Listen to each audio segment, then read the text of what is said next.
Aloha, I'm Elena Hugh. Welcome back to another edition of PTC TV, brought to you by PTC'15 Platinum sponsor Equinix. This is the third of 5 programs specially created for PTC'15. If you missed the first 2 programs, visit ptc.org after the conference to watch the episodes you missed. Aloha.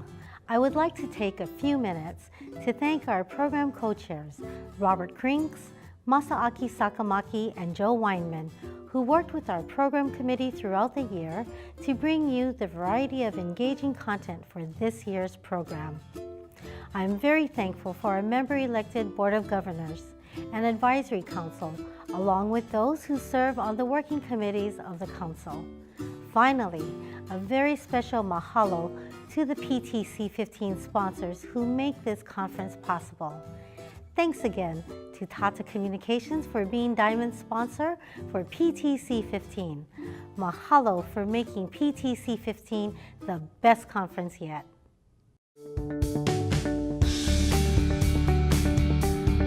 Equinix is innovating to bring network service providers closer to the clouds using software-defined networking technology across our interconnect platforms. For the networks, they recognize the promise of SDN to deliver rapid innovation around new services, features, and functions. Today, our network and cloud customers are integrating with our SDN capabilities across our cloud exchange, allowing end-to-end orchestration for enterprise clients.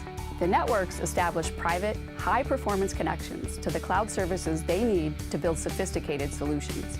With a single interconnect, the networks on our cloud exchange have seamless, direct access to a multitude of cloud providers globally. As enterprise traffic migrates to the public cloud, Equinix is uniquely positioned to solve the challenge of dynamic workloads, applications, and access to multiple clouds. Come talk to us about your 2015 strategy. Hello everyone, this is Jeff Seal, the Managing Partner at Telecom Review, and I'm here with Eric Handa, the CEO of AP Telecom. Welcome, Eric. Thank you, Jeff. Good to see you. Good to see you. Happy New Year. Happy New Year to you too. Now we're here with Eric, who is heavily involved with the submarine cable industry. Eric, can you tell us about some of the new things that are going to be happening in 2015 in the submarine cable industry? Jeff, it's an exciting year for the subsea space. 2015 has a lot of promise. A lot of the folks have seen kind of the 2012, 2013, 2014 global recession, ability to get financing and capital as being very difficult.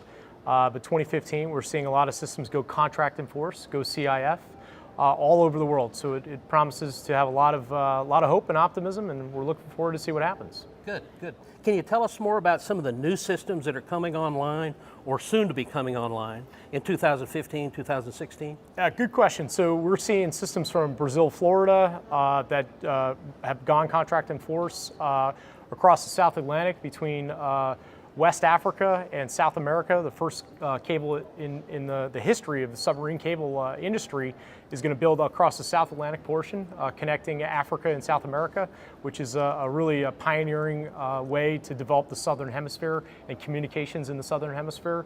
And also we're seeing a lot of regional builds within Southeast Asia, South Pacific, Mid-Pacific, for example, CUS. It's an exciting time. Good. What's the name of the new system that's going from Africa to South America? That's the South Atlantic Cable System, SACS, and Angola Cables, which is an AP Telecom client based in Luanda. They're building that system, as well as Brazil to Florida with some other consortium members. So it's really an exciting time. And the timing in terms of getting a lot of these systems in the water, it's a little bit overdue. A lot of folks went through a hard patch over the last 35, 36 months. And as we approach January here in Hawaii every year, we are always filled with optimism, but we do believe 2015 is going to be an exciting time. Good, good to hear. Eric, can you tell us more though about what kind of things are affecting the emerging markets and how the submarine cable industry is helping them on a go-forward basis? Well, smartphone penetration, the ability for folks to get connected that were prior in the past not connected, as well as the need to have reliable and low-cost connectivity is a game changer. In many markets around the world, as soon as you deploy a cable, you're looking at a growth rate of about 1%. That's tacked on to a country's GDP for the first 3 to 4 years once the cable comes into inception. So it's a game changer in a lot of places, and with the apps and the smartphones driving that demand, it's a need for a lot of these new systems to go in the water. Good. What's the largest market from the standpoint of the submarine cable business in the world today that you're seeing? Well, we see a lot of opportunity globally, but South America is a fairly thin, illiquid market that definitely needs more routes. That's why we're seeing that system across the South Atlantic. There may be a need between the west coast of South America to California, perhaps. Asia still has a tremendous amount of pent-up demand. We have a client in Cambodia by the name of EasyCom, and that system is building, connecting as a feeder system to AAG, the America-Asia Gateway. That system's called MCT, Malaysia, Cambodia, Thailand. And that's a very exciting system. It's really going to open up Indo-China, which is starting to see Myanmar, Cambodia, Vietnam experience exponential growth for capacity. So you're seeing those markets as needing more capacity for things like applications, OTT type things? Yeah, that's exactly right, Jeff. The reality is that generationally speaking, some of the youngsters, teenagers, or for example, my children or your children, there's almost a sense of entitlement that the internet just should run, the cloud should work. But there's a tremendous amount of infrastructure, brick and mortar, that's driving that. Submarine cables, data centers, electricity, all that has taken years of planning, and a lot of that planning is actually taking place here in Honolulu every year in January. PTC facilitates and fosters that cooperation and dialogue for everybody in the global telecom community. Right. Well, that's great to hear, Eric. The submarine cable business is booming right now, and we're glad to have you here to give us a little insight on what's going on. Thanks for coming. So much, Jeff. Good to see you. Thank you. Would you like a quick and easy way to keep track of the conference program and schedule? Download the PTC mobile app and favorite the sessions you'd like to attend. Learn more about PTC'15 sponsors and find out where meeting suites are located. You can do all this and more. Search for PTC'15 in the App Store or in Google Play. PTC'15 is made possible in part by the generosity of the PTC'15 sponsors. Mahalo to the PTC Diamond sponsor, Tata Communications. Thank you for all of your support.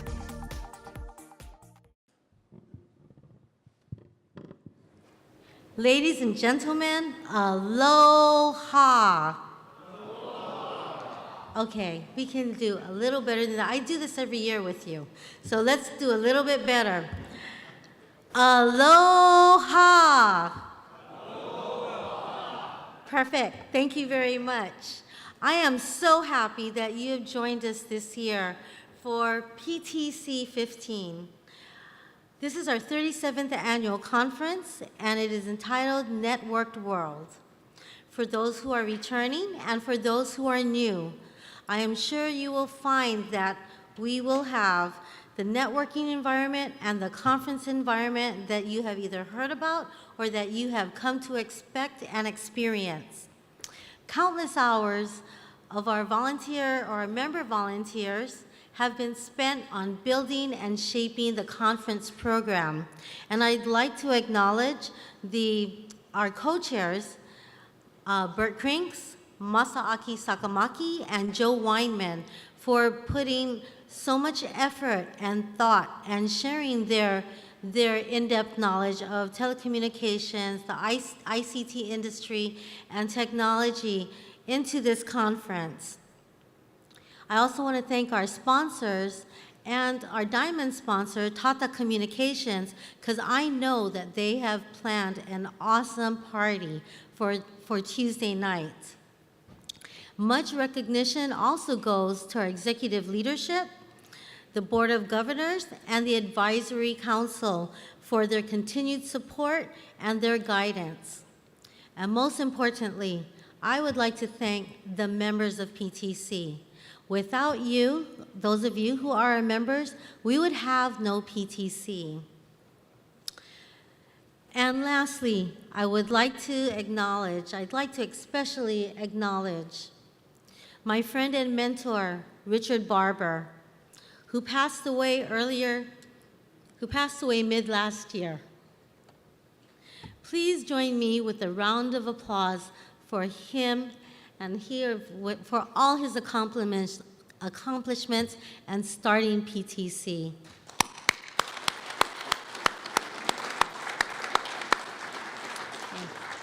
Without further ado, I'd like to introduce you to our newly re-elected president and chairman of the Board of Governors, Mr. Stephen Ho. Stephen? Thank you, Sharon. Aloha. Aloha. Thank you very much, and good morning, ladies and gentlemen, for coming to PTC 15.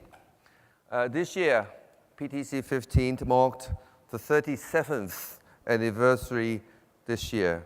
And for more than 36 years, the conference has been a place to forge alliances, build relationships, and learn from one another's experience in an ever-changing industry. With change in mind, we have tried to create an event that combines all the qualities you have come to expect: networking, earning, and sharing, with a program to match. I bet all of you would agree that we are embracing the era of the ICT, and in our fast-growing global information society, technology has had a profound effect on every aspect of society and the individual's life. With unprecedented increase in popularity and adoptions of the internet, society has now indisputably embraced the era of the ICT. Our world is being transformed by mobile, social media, big data, cloud computing, the Internet of Things, growing cyber threats, and greater global connectivity through subsea and satellite data transports. To effectively compete in this new world requires leadership, not just management; reimagination, not just business as usual; transformation, and not just cost-cutting; and new strategies, rather than mere tinkling. This year's theme, Network Planet, will explore these changes from a myriad of perspectives: economics, technological, competitive, regulatory and policy, industry structure, and customer needs. We have a number of exciting social events, keynote discussions, and technology discussions, including one of the first demonstration anywhere of 8K television by NHK, and the detailed discussions of the impact on operators. This is PTC as a sharing platform, and our aim to provide you with invaluable insights, drive social economic development, ignite opportunities, and deliver far-reaching benefits to industry players. Please don't miss out anything here, and let everything and everyone inspire you to think out of the box. I would like to expand my thanks to the program committee and the program chairs, Masaki Sakamaki, Joe Wyman, as well as Robert Klinks. And without further ado, I would like to invite the PTC 15 program co-chairs, Mr. Masaki Sakamaki, Board of Directors, Docomo CS Inc., Japan, to share more program information with us. Thank you. Thank you, Mr. Ho, and good morning, ladies and gentlemen. I hope you're already enjoying yourself and the beautiful beaches in Hawaii around us, and possibly opportunity to see and play golf, and a number of challenging courses, especially for some people out there, and I can't hide it, but that includes myself anyway. And on behalf of the other co-chair, Joe Wyman and Bert Krinks, and the entire program committee members, I'd like to thank you for joining us at PTC 2015. We have worked diligently over the past almost 10 months with the enthusiastic leadership and encouragement of Sharon, our CEO. You know how she makes us work. And we got enthusiastic also, and we enthusiastically really volunteered to make this conference beneficial for the audience. And we tried to select the compelling topics of the day to possibly frame what we hope is a stimulating and refreshing conference agenda. Recently, I think we covered broadband, internet, cloud, big data, others. And of course, every year we covered satellite and submarine cable issues. This year, with the more sort of ubiquitous state of the use of mobile media and the social networking, and of course, a lot more increased usage or more increased bandwidth and global connectivity. We thought it would be more essential to highlight the sort of the state of global connected sort of society, and its we thought it would be interesting to explore its implications for society, business, and lifestyles. So we came up with the notion of the network planet. Well, honestly, it was originally Connected World or something, but somebody else had a trademark, so I like. But anyway, it's network planet is the main theme for us this year. And so starting today, we'll have, you'll experience a number of informal sessions on cutting edge topics such as you immediately see the 8K ultra high vision system and its implications for networks and convergence, and sort of complex and shifting ties of the internet policy, especially regarding the U.S. commerce, IANA stewardship transition issue. And of course, the Internet of Things, as related to including automobiles, the connected cars, and its mobile platform, and many others. Oh, I shouldn't forget the cyber threat, increased cyber threats, and its cybersecurity response issues. And that could be somewhat provocative, I hope, and interesting to you. And above all, I hope all of you enjoyed the program and beneficial and rewarding to you all. The keynotes, executive insight roundtables, and topical sessions continue on Tuesday. And ladies, you're invited to attend the PTC Women's Breakfast, sponsored by Paul Hastings.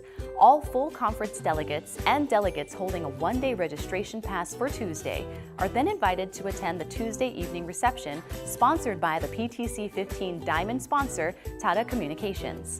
Please remember to bring your official PTC'15 badge to be admitted to the event.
Please enjoy this 8K TV demonstration led by Toru Imai and a panel discussion on the network implications of UHD TV.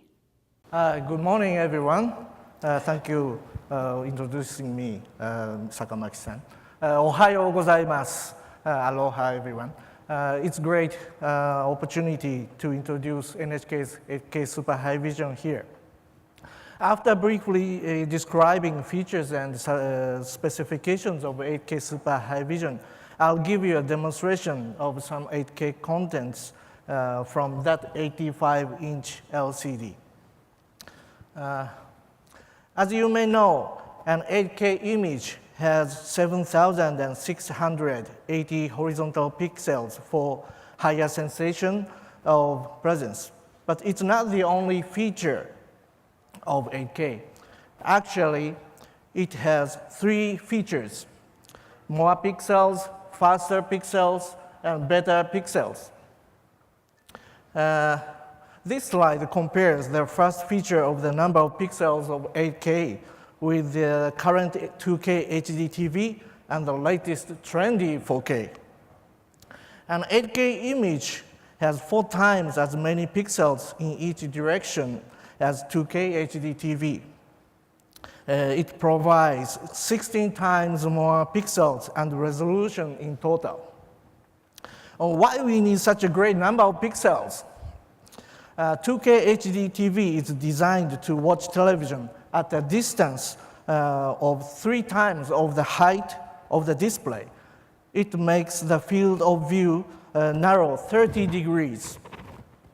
In the case of 4K, its more pixels allow the distance of sight to be closer 1.5 times the display height, making the field of view wider 60 degrees. But we found that wider field of view gives a much higher sensation of presence, up to 100 degrees, based on psychological analysis of human eye and vision. Then it was derived that approximately 8,000 horizontal pixels are required for the visual angle of 100 degrees without distinguishing the pixel structure. Therefore, we believe that an 8K is the ultimate image format for 2-dimensional television. Such difference of the resolution between 2K High Vision and 8K Super High Vision makes sunflower image seen in this way. The 8K image makes it's much clearer. The second feature is faster pixels, increasing the frame rate up to 120 Hz.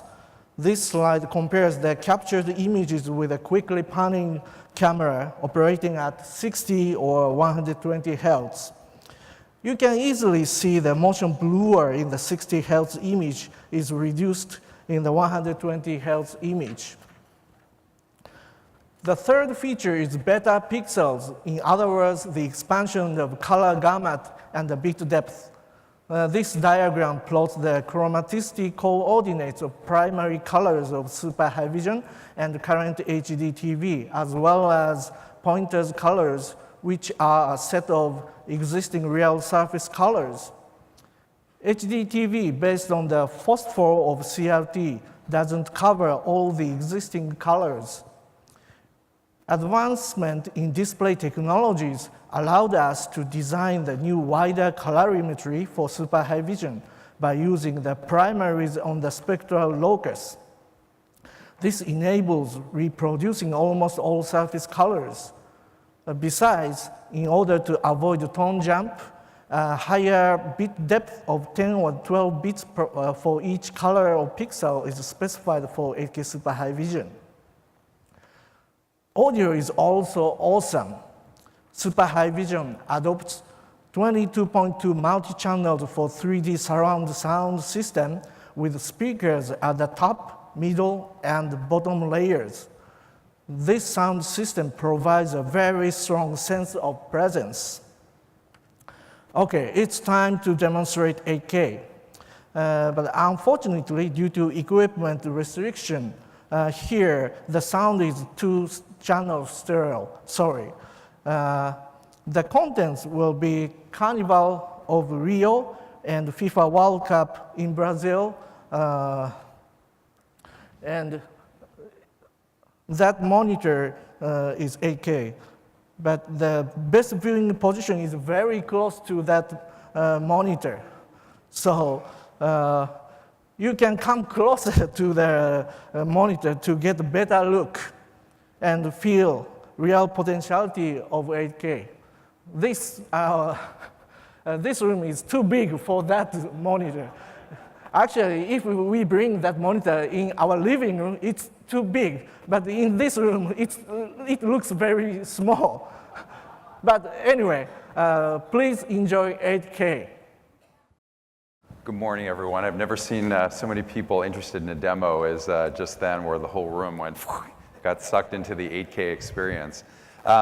So we have a great panel this morning representing different dimensions of today's television emerging experience. So obviously, Imai-san, thank you so much for coming and providing the whole set of demo equipment. And if there's one of the 85-inch 8K TVs missing, I have an alibi already, so I'm not involved.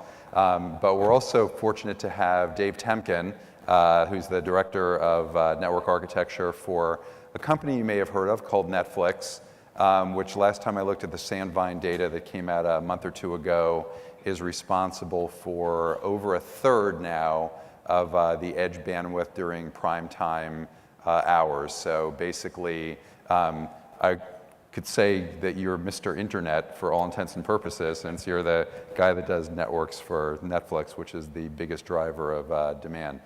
So we're going to have a couple of minutes for audience Q&A at the end, but maybe I'll start with you, Imai-san, to talk a little bit more about kind of what NHK is planning, especially moving forward to 2018, and kind of some of the major milestones and either issues or opportunities that you see.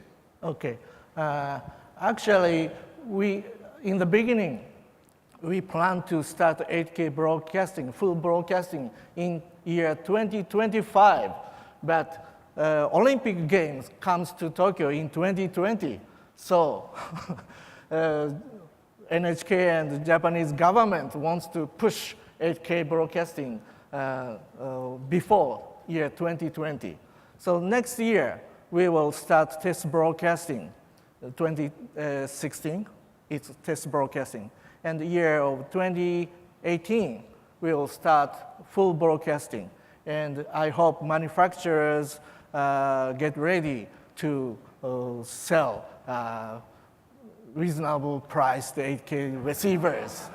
And Japanese people can buy such 8K monitor or TV tuners before 2020 Tokyo Olympic Games. That's our plan. Okay.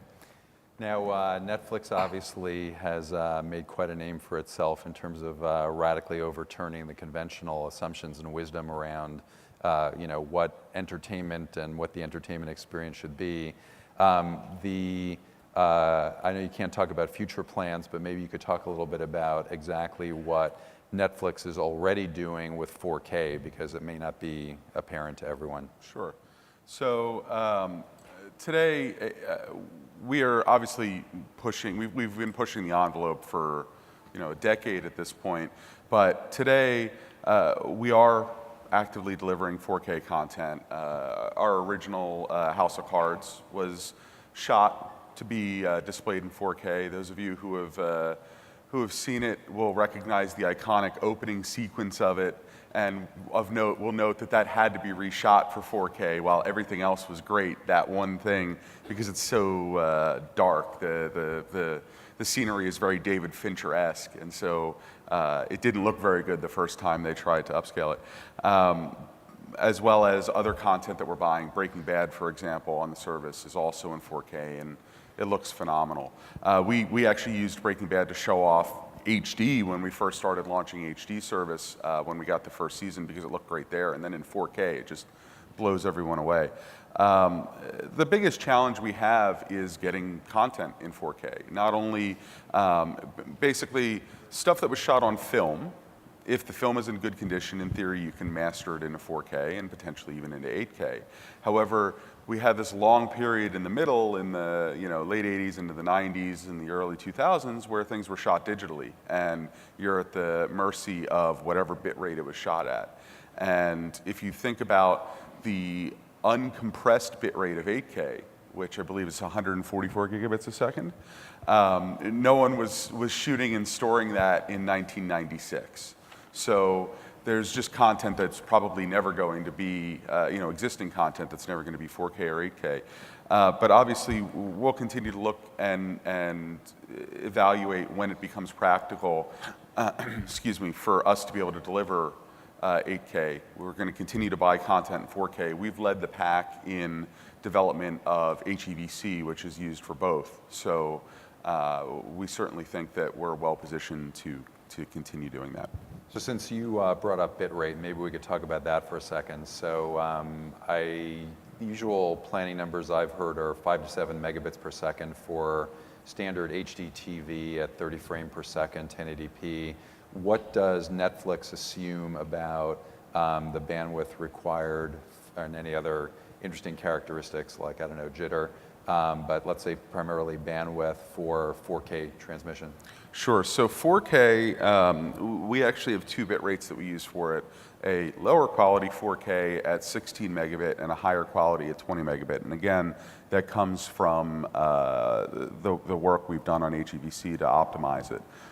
That's down significantly from obviously the gigabits per second that raw video would be, and even significantly down from what most post-processed video would be. We say 4K, and it freaks some people out. They think, oh, well, that's going to be 100 megabit or 200 megabit a stream, and when you're talking about uncompressed, like switched digital video, yeah, that might be the case. But in our case, it's 16 to 20, and we feel that looks phenomenal. Okay. And we were chatting a little bit yesterday, and you were saying that with the H.265 codec, that 8K can be around 100 megabits per second compressed. So it's kind of the resolution more or less follows the bit rate with a 4-fold increase in bit rate for the 4-fold increase in resolution. Yes, 8K needs, original camera output is 72 gigabit per second for 60 hertz frame rate, and 144 gigabit per second for 120 hertz frame rate. And if we use compression technology of HEVC or H.265, that signal can be compressed to around 80 to 100 megabit per second. And if we use a satellite, we can transmit such signal to households. So next year we plan to transmit 8K compressed 100 megabit per second signal to not household, but for some equipment. Yeah. My household is the main household, so whatever else. Yeah. So that brings up another interesting dichotomy between the two of you, which is you're primarily doing broadcast satellite, and you're doing unicast streams, and you're going over the air, and you're going through the fiber. So I guess because there's a lot of service providers in here as well as network equipment vendors, kind of what's the Netflix experience been with, forget 4K, how about regular 1080p 2K? Where is that at, and kind of any either words of advice or kudos or issues or great success stories as far as working with service providers to get the customer experience to be optimal? Absolutely. So I was specifically brought into Netflix to build their content delivery network. For many years, we had outsourced it to companies like Akamai and Limelight and Level 3. And about 4 years ago, the decision was made that we had the economy of scale. The vertical integration made a lot more sense for us to build our own CDN instead of leveraging third parties. And it took us a few years, but we're 100% on our own delivery platform.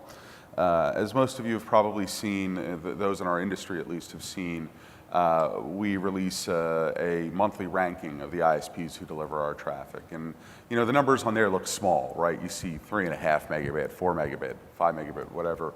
Those are based on not only our ability to deliver content to networks based on what that content is. So whether it's SD cartoons or UHD, 4K Breaking Bad or House of Cards or something like that, it all gets averaged together, and that average smooths out across everything. What the real variable is, though, is the ability to deliver traffic to the middle and last mile. So being able to get traffic from where we deliver it from, whether that be from a peering point, some sort of data center that we have our equipment co-located in, or an embedded cache inside of someone else's network or inside of that eyeball network, our ability to deliver to the middle and last mile is what really is measured there. And we had ISPs that since day one of our project, we've had a phenomenal time being able to deliver to. Cablevision, for example, in New York, led the pack at the top for the US. I'm a Cablevision customer where I live in Hoboken, New Jersey. Phenomenal service. Couldn't ask for more. They have our Open Connect appliances in their network. They love it because it allows them to easily manage their traffic. We love it because it gives our consumers, our mutual consumers, a very high quality experience. But we have other networks that rode the bottom of the pack for a long time because we were unable to get that content in there. And forget 4K, those networks were lucky to get even watchable quality SD. And so as we continue to grow and as bit rates come up, we certainly look at that and think to ourselves, okay, how can we get more efficient? And so I alluded to earlier networks freaking out that, oh my God, you're going to deliver 4K, this is going to crush us.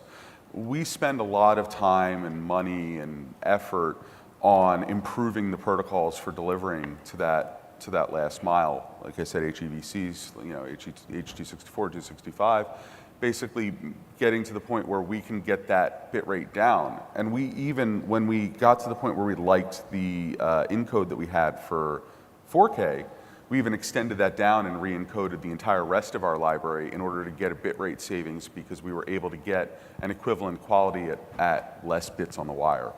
And so we'll continue to look at that, and we'll continue to work with ISPs to find the best ways for them to deliver traffic to their networks in the most cost-efficient way possible while maintaining a quality consumer experience.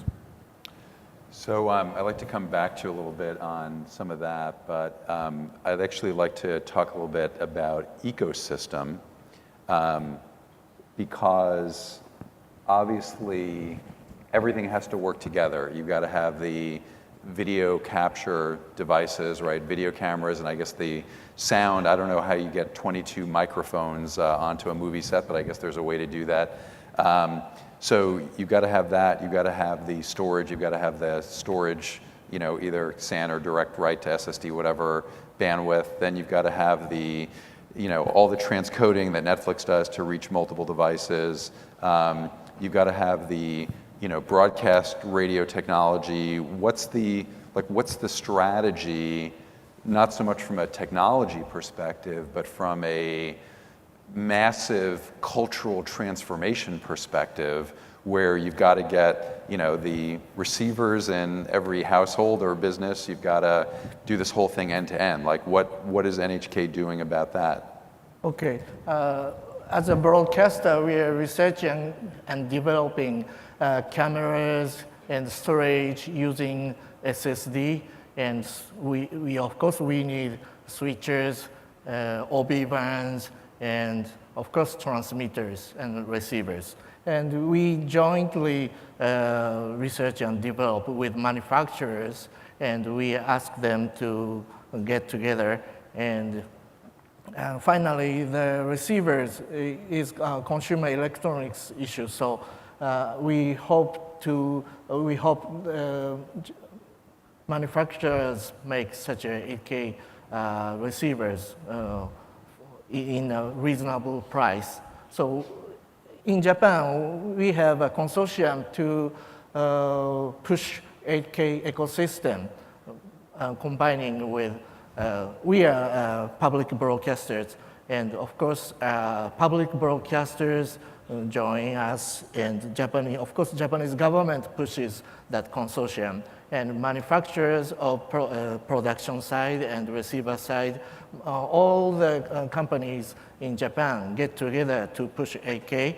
The target is, of course, 2020 Olympic Games. So we are all Japan consortium to support all the system production side and receiver side. Just so you know, I'm free those 2 weeks. If you need any help in the booth, I'll be available for that. So just though to think about discontinuities in the industry, if you go back historically, I'm sure we'll remember a day where networks basically weren't that good. And you could barely get your 300 baud modem to work, and all the great technology was in the the more robust and traditional color TV as it evolved in broadcast. And then kind of there was this transition point around the time of Blu-ray where it was like maybe the end of the physical media era, right? Where error also may be the right word. But it seems as though, so Apple has a 5K display out now.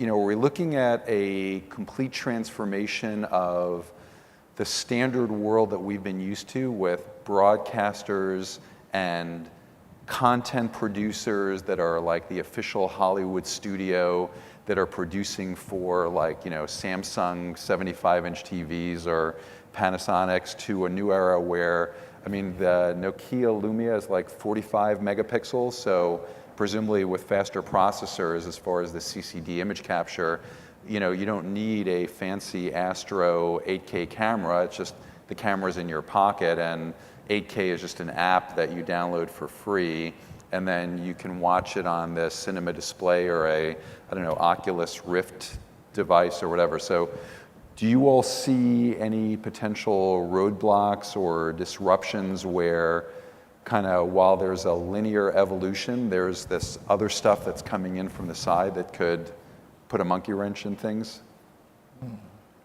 Either? I think to the point earlier regarding network delivery, we're in an interesting point in the ecosystem. It's I don't want to say it's easy to broadcast over the air, but it's uncontentious to broadcast over the air. You get a frequency and you broadcast your signal, and everyone happily consumes it. When we start talking about the content ecosystem and where we're going, right? We're going to an over-the-top world, and that is, not only services like Netflix, but also the traditional media companies really need to figure this out. And there's been a dichotomy. Certain companies look at it as an opportunity, right? Okay, well, I'm not going to consider ourselves to be, say, the term that gets thrown around, which is dumb pipe. We're going to play here as well. We're going to have our own content or our own content aggregation. We're going to provide a compelling service, but also allow our consumers to have options. And then you've got the flip side of that, which is that we're running scared. We're afraid that these services that are over the top are going to eat our lunch, so we're going to try to block them or say, okay, well, they're causing an undue amount of burden on us, and so we shouldn't be obligated to carry their traffic. The reality is that everything is moving to IP. Chances are, if you have a set-top box at home to receive your cable television, either the entire thing is speaking IP now, or a large portion of any of the interactive piece of it is speaking IP. And we will be at a point where it's 100% IP within the next few years. At that point, it's all IP, it's all bits. And consumers need choice, and by giving consumers choice, we end up in a place where we evolve, and we have 4K and we have 8K. If we just had a single provider of content, say in the US, there would be no incentive to provide a better consumer experience. So the incentive would be to provide enough of a consumer experience so that there's not an outrage. So I think that from our perspective is the biggest roadblock. Getting the content in 4K, I don't want to say is easy, but clearly everything new that's being made is shot in 4K, and the transcoding piece of it, and then to 8K once we're there as well, the transcoding piece of that is getting easier and easier. Just tweaking some software, basically. Yeah. And so in your case, NHK doesn't just operate a satellite channel, right? You're producing your own content, and you also work with other distributors like cable companies to go ahead and get your content out there. So is it safe to say, because I'm not an expert in consumer behavior, but it seems as though there's a bifurcation of the market, right? So on the one hand, like I watch the CBS Evening News when I can. That's, mostly I don't watch TV that much, I apologize. And then at the other extreme, I watch long tail content that's all the shows that 6-year-old girls watch, because my daughter Sierra and I just sit there and watch Netflix nonstop. So your business presumably is not at any great risk, in the sense that there will always be a role for like the professionally produced content. But are you seeing changes in behavior like in your core target audience in Japan, or in other words, are there any disruptions that anyone can anticipate, or is it just straight 2K? You're skipping 4K. Yeah. What is the reason for that, to go from 2K directly to 8K? Okay. Broadcasting system cannot be changed so often like mobile device or internet. Broadcasting system needs a very long lifespan, dozens of years. So we are looking at the next generation TV system. We need higher sensation of reality and presence. So we regard that 8K is the ultimate two-dimensional television system. So we skip 4K and we avoid overlapping investment. If we pay 4K equipment to the broadcasting system, we cannot afford to get next 8K. So we skip 4K because 8K is right behind 4K. 8K is not too far. So we believe broadcasters should set the system as a 8K system. If we transmit 8K signals to the whole country, users can down convert 8K TV signal to 2K or 4K, dependent on his or her receivers. But broadcasters needs to watch the final television system. I think it's 8K. Okay. So there you have it. Hold off on buying your 4K set until Costco has 8K on sale. We have a few minutes left for Q&A, so if anyone wants to either yell out, or do we have mics? Sharon, do we have mics around? I can't tell with the lights. No questions, including who should win the souvenir 8K sets that we're handing out? Okay, yes. The question is basically for the various elements of the ecosystem, including specifically cameras. Do you think that manufacturers see the opportunity and are on board with doing what you need to develop the end-to-end ecosystem? Yeah, we need such a 8K cameras. And in Japan, some manufacturers selling professional use 8K cameras already. So we are not worrying about production side. My concern is a receiver side. Yeah, if you remember, there were all the subtleties too around like the TV news sets were a little bit dilapidated, and that didn't show up on standard def. And then when they went to HD, all of a sudden, all the newscasters were worried about wrinkles and the scratches on the set. So any other questions? We still have a minute and 23 seconds. Yes, Chandra. You're asking about the target date? Target cost. Target cost. I expect the same price as the current HD. Yeah, Peter Coffey probably knows this law, but there's the law about the laptop that you really want always costs $2,000. You know that law? So it's, presumably there's the price point for TVs too. But remember, when we started HD digital television, it's the same situation. When we moved to analog to digital HD, I suppose everyone thought that, wow, it's too expensive. We don't need such a high higher display.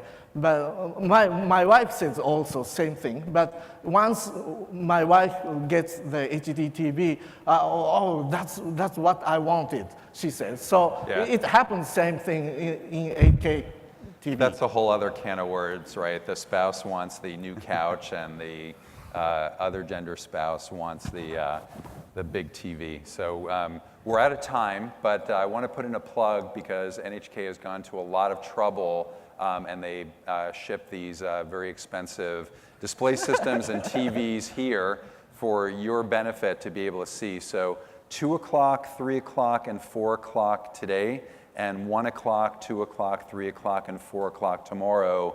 You can get your own small room, living room style, 22 speaker simulated, and 8K non-simulated over in South Pacific 1. So I saw it last night, and it's a mind-boggling experience when you realize you can see like the microbes and viruses on the nails, on the the stage of where they're doing the drums and carnival and everything. So it's pretty amazing. So thank you so much for all your efforts. Thanks for coming over. That was great, and I can't wait to get my very own. So I'll give you my shipping address just in case you need it. Okay, thank you.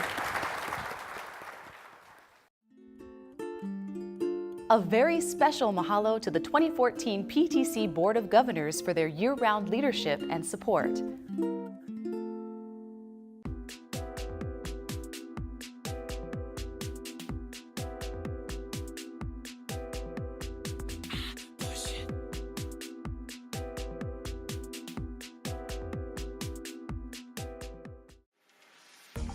PTC'15 is made possible in part by the generosity of the PTC'15 sponsors. Mahalo to each of the PTC Platinum sponsors.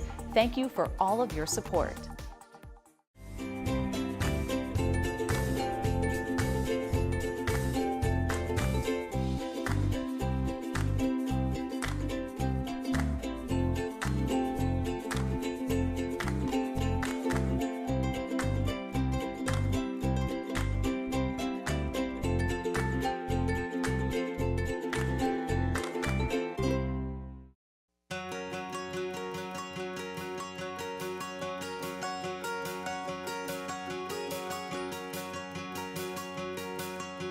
Now that our ecosystem is fully developed and it's fully out and being utilized today, we're taking it to the next level.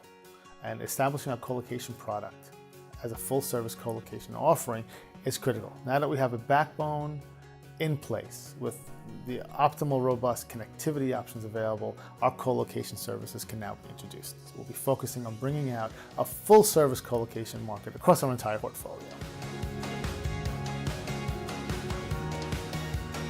Our colocation product will include not only the space and power that we traditionally offer, but the services that are tied to colocation customer requirements. That is connectivity to the internet, that is connectivity to cloud providers, that is providing connectivity to and from markets, between regions, between countries, between continents, and across the globe.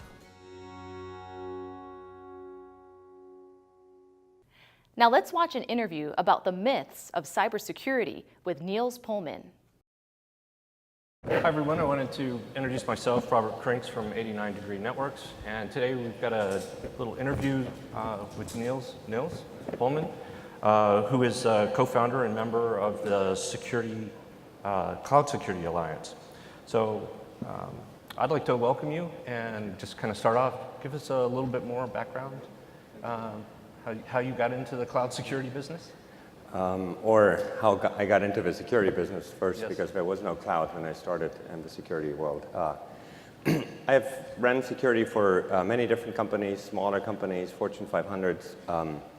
My last role was Chief Security Officer for Zynga, a gaming company that heavily utilized the cloud. We had at our peak times close to 100,000 servers, pretty massive scale. And then cloud kind of came up.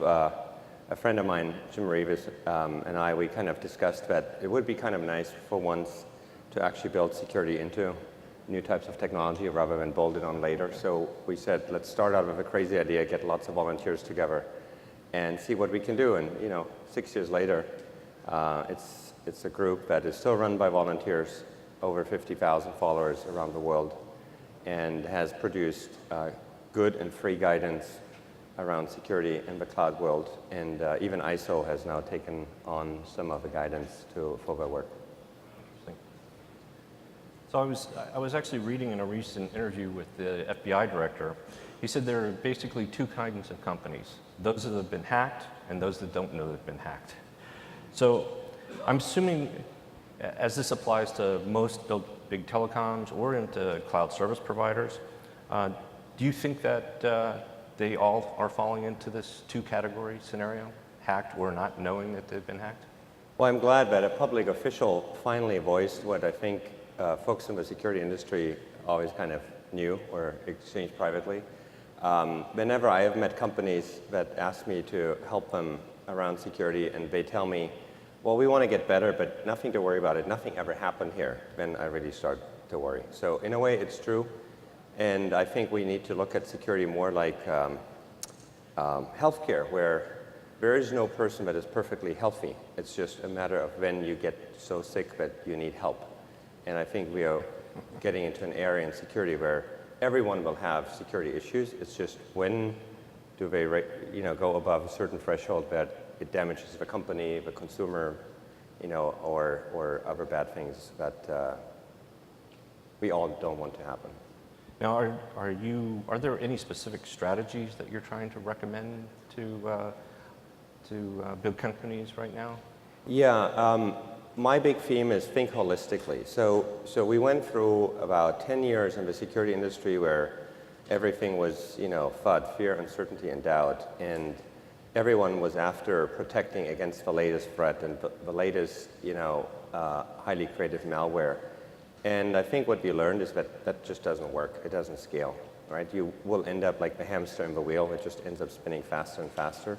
But we need to think much broader. And if you look at companies who really have taken the money and the effort to build holistic security programs, it actually takes them on average 4 years to reach a certain level of maturity that you want to have. Because security is not about making sure nothing will happen. Security is about managing risk, right? You don't want a company-ending event, but you also want capabilities like being able to detect things. I think one learning that came out of the latest string of breaches was that a lot of these companies didn't know for 6 or longer months that they were breached. And that does not show that you're mature, right? You need to know that something happened within a decent amount of time and then appropriately respond to it. Now, I guess since I work for a very small company, I said, how do you adapt these strategies for smaller or medium-sized companies that don't have an IT department or an army of people that are focused on this as an everyday basis? That's a really tough one. So I fear a little bit that the SMB side is going to be left out because security is complex, it's expensive, the tools used for it are expensive, and there's a talent crunch. Security talent is not only hard to find, it's very expensive. So a medium-sized business, would have to compete with other companies like a Twitter or Facebook, offering them probably, much better salaries and perks. But I think also that's an opportunity where managed services or the cloud can come in, where you can have a provider do certain things for you, but otherwise it would be very expensive or hard to do yourself. Okay. So are there any other industry changes that are kind of making a difference right now? Or is it an attitude, or is it senior management maybe understanding the problem better? I see a slight light at the end of a tunnel. I mean, certain companies I have engaged with in the past, I see that people are realizing that eventually, eventually we'll come to a point where security is going to be a differentiator, competitive differentiator. Privacy has played into that too, not just the security piece, but the whole world is becoming more privacy aware. Customers are demanding, more in general. Quality of products, scalability, but also the safety security aspect. And I think we don't want technology to end up a little bit like the world that we created with our waste, where initially we just shipped it off, we didn't worry about it right. because we couldn't see it. And then at some point, there's no more places where you can ship it to, and then you have to deal with it, and then recycling started. So security and privacy, I think, are now starting to become really a topic that is discussed on board levels, you know, where CEOs realize that they actually can get fired because of a security incident. And customers are asking for it, and they have a choice. And, you know, just being in the media as a company that is considered sloppy around security has effects, right? Customers take their business and go somewhere else. Okay. Now, one of the things that I was reading is this concept of threat intelligence sharing. Could a concept like that make a difference? So information sharing in the security industry has been talked about for as long as I've been doing it. And the governments, not just one government, governments have always said, you know, we need to share more information. My experience has been it's very much a one-way street. And that's probably why that hasn't happened. Attorneys, lawyers are very concerned when you share, you know, information that is around security incidents, unfortunately, but also for good reasons. I think, you know, real threat information sharing comes at a point when you have reached a maturity level where you have covered all your bases. And there's just not too many companies at that point. And I might want to add something else. You know, the term threat is way overused in the industry. I really wish people would focus more on risk, because threat is only one aspect, right? If you are pretty solid, if you have done a good job of building a program, if you can respond fast, then certain types of threats don't really matter that much, because, you know, the impact of a company would be minimal. It's really more taking a risk approach, like other areas of the business have taken, right? Finance has changed and is looking more into sustainability, into corporate resilience is a new word. You asked for new themes that kind of come up. Corporate resiliency is something that really more companies look into, and security is one aspect. Large tech operations is another aspect. You know, can you recover from a major technology failure, or will the company really suffer? So security as a risk aspect is I think, a major changer. Which sector, I'll say, which sectors or sector do you find are actually trying to share information, trying to share risk better? Are there any trying to do it better than others? Culturally, like I noticed that, you know, highly innovative companies that move very fast tend to be more open, because the knowledge they create, right, moves so fast ahead that it also gets old fast. Mm-hmm. So there is a tendency, in order to be highly innovative, you need to always be out there and look what your competition does, and you seem to talk more. When I was, you know, running security back at Zynga, we actually had a group of 6 companies you all know in the Valley, and we would always call each other at least twice a week and exchange information very openly, and there were actually certain types of attacks that we even battled together behind the scenes. But it's all based on the corporate culture allowing that, and it's often based on personal relationships. Oh, okay. So now with I'll say everything's cloud, and we're using clouds for almost everything now. Are we seeing people utilizing, I'll say, the security apparatus that's built into the cloud, or are they expecting it to be there? And I kind of asked that, are they expecting it to be there and it's not there, so they've added some additional risk?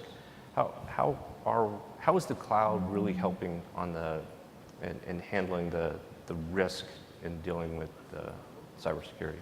So unfortunately, it's all of the above, like you mentioned. Some companies really bake it in and do a good job, and other companies say bring your own. And it also depends on what type of cloud service you're getting. Complexity is really an issue that unfortunately the cloud has brought up more, because if you deal with a lot of more providers, right, you need to know what they are doing, how they're doing it. It was already hard enough when people own their own infrastructures. You know, it's still hard if you go to a Fortune 100 and you ask a CIO this very simple question: show me all technology assets the company owns. And most of them will have to acknowledge that's a pretty tough one. But now you add lots of different vendors to it, right? And you need to keep up. What changes are they pushing? What changes are they making in their infrastructure, in their architecture? That complexity is harder to manage. But on the other hand, you get certain security relevant services, you know, that otherwise you would have to do yourself with some providers. Okay. Not with all. Do you see potentially sometimes people are, if they're on a transport layer or layer 1, they're saying, I don't have to do things now because the application is going to take care of itself? There are a lot of infrastructure cloud service providers that take that path, and actually I'm fine with it. I rather have a cloud provider be very upfront about what they provide and what not, because then you have a chance to actually do something about it, right? Versus some marketing message that you read it and you just wonder what it really means, and then you start even asking questions and you get answers that, you know, even in my experience sometimes are technically simply incorrect, right? Around security. That gets more complicated, but I rather have people be upfront with me, saying there's nothing in it, you know, you bring your own security, and that's how we operate. That's okay. Oh, okay. Okay. The I guess as we kind of go through the StuckNet was probably one of the most sophisticated SCADA attacks that may have been detected or may not have been detected. Are there companies prepared to deal and detect SCADA attacks on their networks? SCADA is still very much a problem area, yes.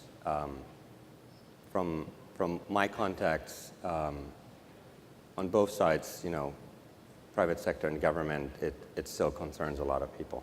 And I don't say this to point the finger, it's just we have to remember how SCADA came about and how, you know, even often the TCP/IP stack was like glued on to things that existed like already for 20 years. So there's a whole history to that. Could it go faster in being improved? Absolutely, but it's also, there's lots of proprietary systems. I think everyone is racing to, you know, create a better world around SCADA, but it's one area that I think still scares people that are in the know. Very much so. And a lot of our, you know, day-to-day lives rely on it, unfortunately. Right. What is the Alliance doing potentially to help in this area? We haven't really looked too much into SCADA. There is a theory out there that so much knowledge will have to be created for the Internet of Things that a lot of it could potentially bleed over into SCADA. There might be a whole new wave of innovation, you know, for any type of SCADA infrastructure coming out of IoT. So the Alliance is looking into IoT. We're looking at also quantum encryption, just seeing how the immense compute power that is being created could potentially deteriorate, you know, some safeguards we have relied on for so long. Okay. I think governments already are very much aware of that, but eventually, you know, organized criminals will do that too. And by the way, there's already situations where organized criminals have used cloud services to, you know, crack passwords or break encryption and get into certain things that they couldn't get into before. So Moore's Law is working not just for the good people, but also for the bad folks. So as I'm trying to move forward in maybe my career and want to be more in I'll say a cyber security professional, what are the things that I should be doing, or what education should I be going after? I think experience is really what is everyone looking for. I mean, there's now thankfully really good folks coming out of universities that have a level of security knowledge that we never had before. I've had in my teams a lot of interns in the past, and it's kind of interesting to see when they come and they see the real world for the first time. It's very different. Experience is important, just doing it. There's, I think, personality traits for a good security professional. They all tend to be really paranoid, very much risk averse, which often doesn't make them good entrepreneurs. Yes. And there's a certain mindset, you know, the community is very important. Like if you don't have a level of trust from folks, then you don't get the information you really need to advance. But, you know, the world is hungry. There's numbers out there of like, you know, over 1 million shortage in security talent around the world. So it's definitely an area. Some countries, especially in Asia, some countries are really investing money into building cybersecurity talent, which is great to see. The US obviously is doing that. Europe is trying to keep up, but there will be there will be a competitive landscape for cybersecurity talent, but I don't think we'll be relying on national borders and frontiers anymore. So, but will be probably a pool of talent that just goes back and forth, works for different companies or even different countries at any given time. So I guess the last thing I would have is what keeps you up at night? Is there a particular thing that you keep coming back and saying, this is going to be this is not something people are focused on. It's not things that the government seems to be worried about, or is it just the landscape is so large and the threat planes are so big now? What keeps me up at night? I have been doing this for a long time. I don't know if so many things are keeping me up at night anymore. I've seen some really interesting things. I think the one thing probably that I'm most concerned about is just the gap, the difference between the regular consumer taking security or privacy serious and trying hard but having no chance, and then advanced capabilities all the way up to nation states and everything in between. And you realize this is not going to work, right? If a regular user already has trouble, using different passwords for different websites, and then we have folks creating malware that can, creep into highly guarded foreign countries, without naming names, and be undetected for years. It's like, wow. There's a lot of room in there, right? And I think this is a major challenge for the industry to make it easier for people doing the right thing. Like, when I engage with just folks that know what I'm doing, and they ask me, okay, so how can I do a better job? And it's really hard, should I write down passwords on a piece of paper and just keep it, in my pocket? Like what? It seems to be we have made it too hard to do security right. Anyone who has ever used things like PGP or so, I mean, good concept, right? Works actually really well, but it's really hard for a regular, user to do that. You have a consumer who once a month downloads 500 megabytes of patches, to their computer, but somehow it doesn't really sound too good.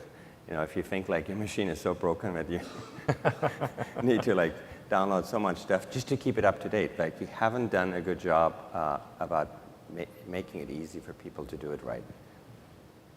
Okay, excellent. So are you going to be here for most of PTC, or? Yes. Excellent. I'll be here. I think there's another panel this afternoon around security.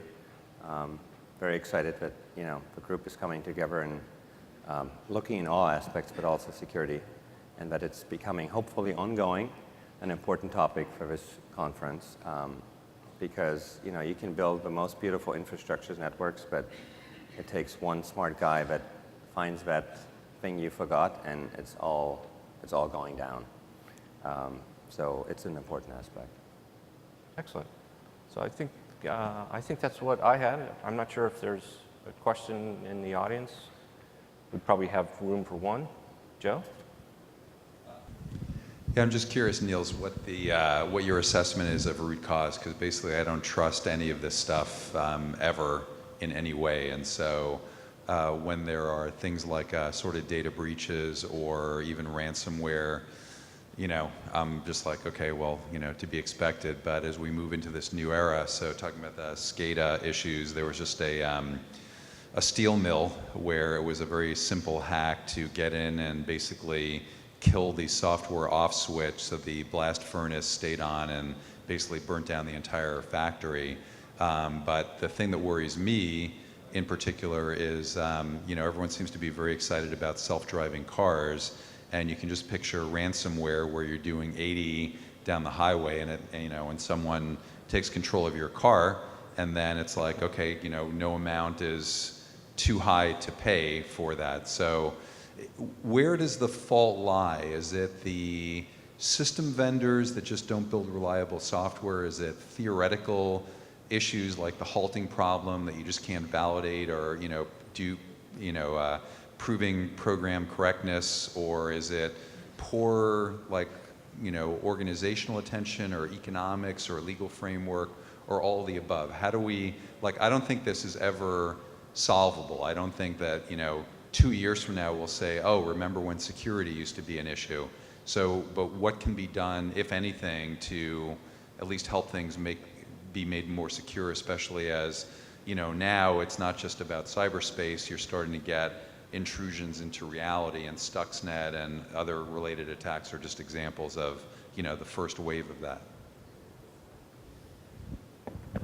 So my answer to that is twofold. One is, you mentioned self-driving cars. Perhaps it's actually good that innovation is bringing security to a point where the direct human impact would be much more dramatic and faster. So human behavior is, and it goes back to the waste we created, the comparison I used earlier. Human behavior is like, if we get away with behavior and it doesn't hurt right away, we do it, right? Like, remember how long it took people to actually wear seatbelts in cars, right? And the images were on TV about, pretty bad images about people flying through windshields and so on. But there was a direct impact. If you don't wear your seatbelt, you crash, you're done. Still, people took a long time to do it. In cybersecurity, often it's like, well, if I share the same password for many websites, my credit card could get stolen, but big deal, the bank is going to take care of it for me, right? So there's no direct impact that makes me want to do a better job. You combine that to, I think, corporate culture where now everything is about speed and risk-taking. What makes a really good entrepreneur or innovator? It's somebody who falls, gets up, does it anyway, or even breaks the rules all the time. And unfortunately, there's security in there too. We all know that often the quality of new software is pretty bad. It could be better. The knowledge is there, but why? It's all about speed and where is that bar where you get by. I think two things hopefully will change this. One is the public will get better and faster educated, and it will have a quicker, more bigger impact to the individual, to the human. So when you do something, let's say in your example of a car, you did something stupid as a user, and that means that your car will be the one that, where the brakes no longer work. So somehow we need to bring it closer from the moment where you do something wrong or make a mistake to an impact happening. If that time frame shortens, I think people will pay more attention. Well, I think we're going to wrap up this session. I want to thank Nels for your time, and I'm sure the folks here are going to want to pin you in the corner somewhere and talk to you more about the Cloud Security Alliance. So, awesome. Thank you so much. Thank you very much.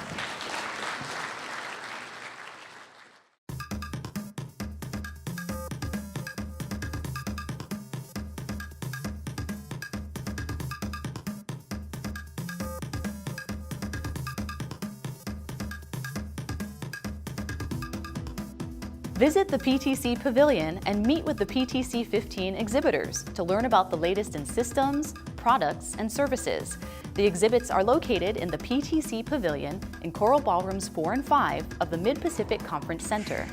In addition to the exhibits, the PTC Pavilion also features meeting cubicles, meeting tables, conference luncheons, and more. The PTC Pavilion can be accessed with any PTC'15 badge and is open to the general public by providing a business card to the Pavilion booth.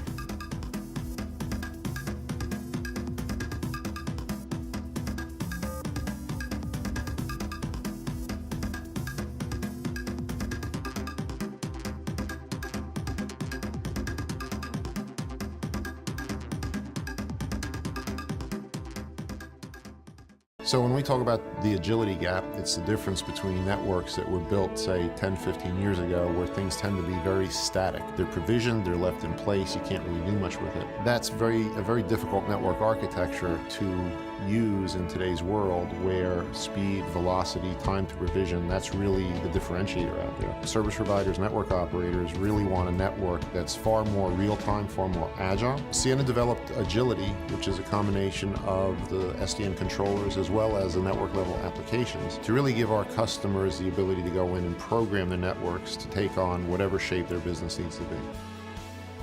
It gives the carriers and network operators a way to program the network so it takes on the shape of the business that they want to conduct.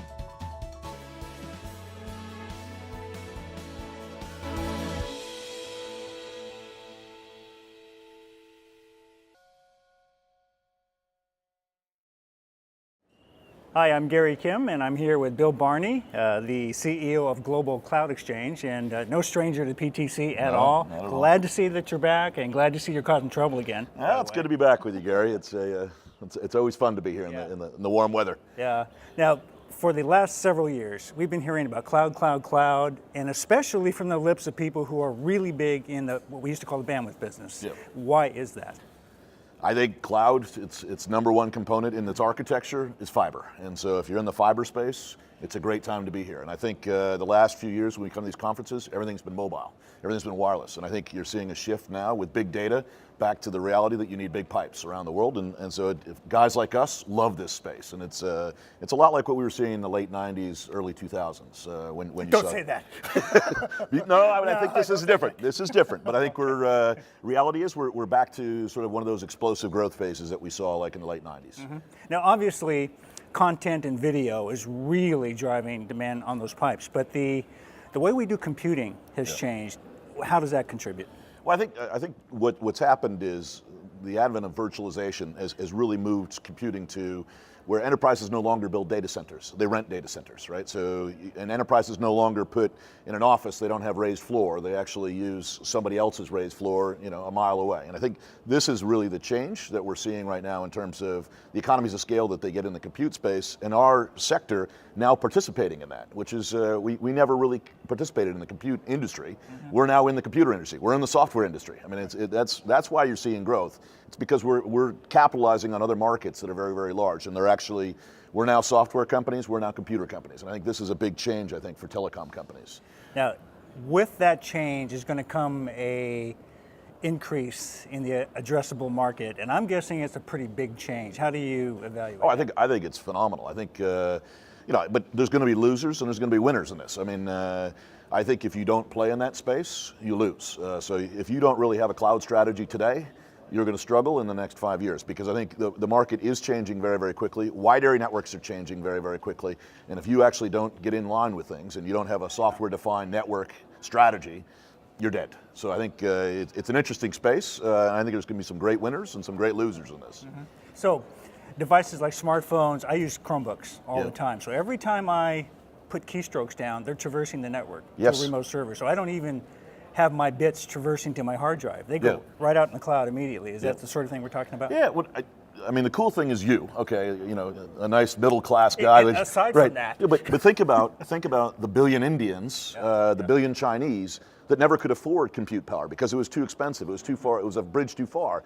They're now going to be on the internet. You think about it. The next 2 billion users can get on the internet because of this new world of cloud computing. And I think that's the space that people are missing, which is where a lot of the growth is going to come, is emerging markets where you're actually going to have new users on the internet. And finally, we found a way to get them there, which is a $300 or $200 flat screen with a compute in the back. You essentially, in a remote location, we can bring a small village onto the internet, which we couldn't do before. Right. Now, in terms of virtualization, business implications, how does that change what you have to do in terms of your strategy? Well, I think the interesting thing is CIOs now don't build infrastructure. They rent infrastructure. So the important thing is to have all the infrastructure players on your network.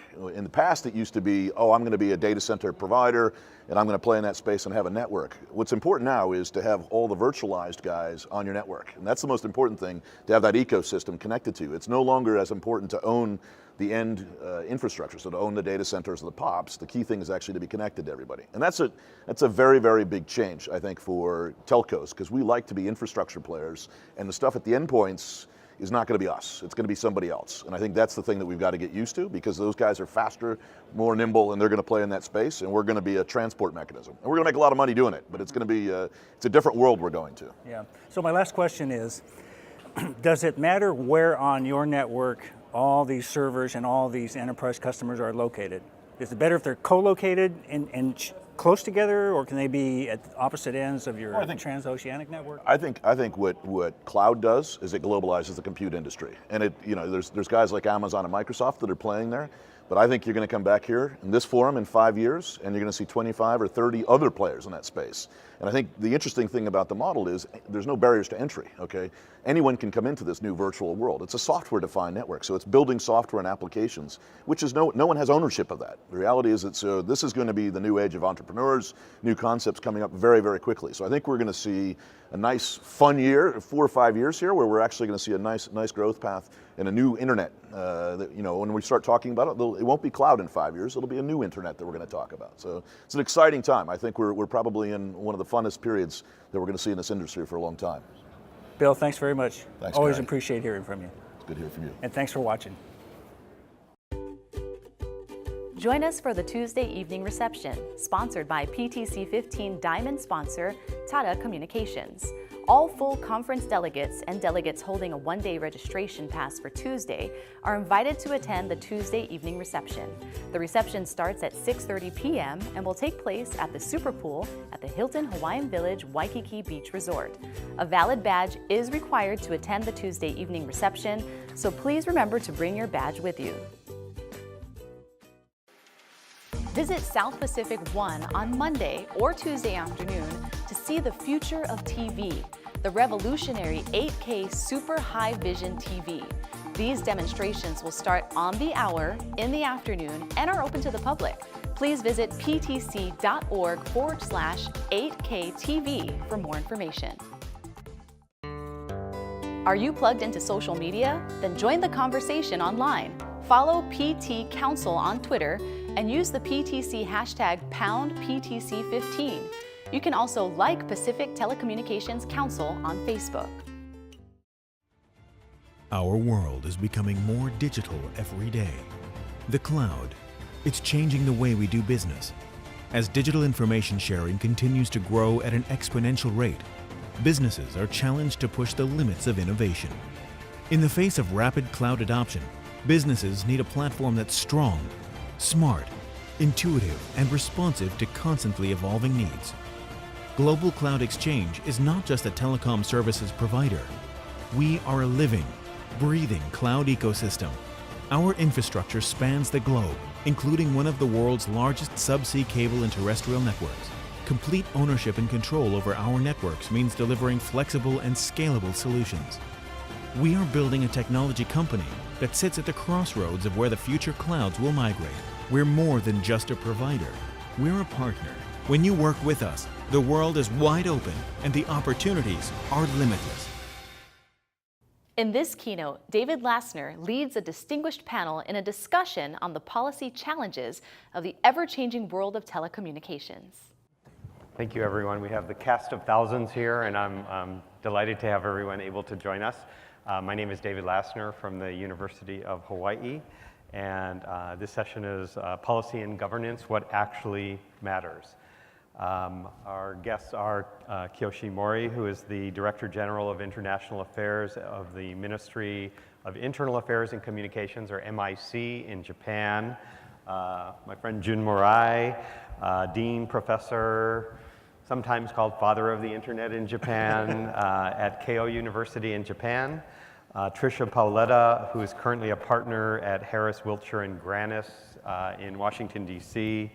Robert Pepper, no stranger to PTC also, who's the VP for Global Technology Policy at Cisco. And a newcomer to PTC, please welcome Xiao Zhang, who is the Director of Information Resources Division in the Bureau of Information Development, Cyberspace Administration of China. And we're delighted to have all of our guests here today. So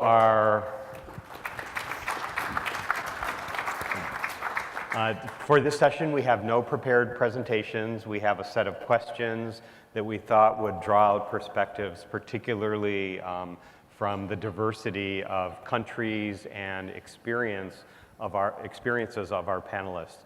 So let me really just jump right in with the first question. And for each of these, I'll try to get 2 or 3 panelists to comment and see if we can share different viewpoints on them.